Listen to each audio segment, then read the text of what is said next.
بسم اللہ الرحمن الرحیم، شروع اللہ کے نام سے جو بڑا مہربان نہایت رحم والا ہے۔ یا ایھا الذین آمنوا کلوا من طیبات ما رزقناکم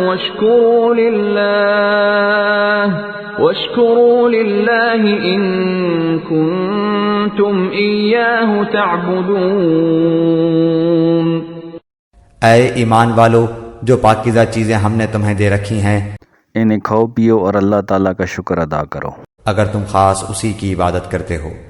یعنی اگر تم ایمان لا کر صرف خدائی قانون کے پیرو بن چکے ہو جیسا کہ تمہارا دعویٰ ہے، تو پھر وہ ساری چھوت چھات اور زمانہ جاہلیت کی وہ ساری بندشیں اور پابندیاں توڑ ڈالو جو پنڈتوں اور پروہتوں نے، ربیوں اور پادریوں نے، جوگیوں اور راہبوں نے اور تمہارے باپ دادا نے قائم کی تھیں۔ جو کچھ خدا نے حرام کیا ہے اس سے تو ضرور بچو، مگر جن چیزوں کو خدا نے حلال کیا ہے انہیں بغیر کسی کراہت اور رکاوٹ کے کھاؤ پیو۔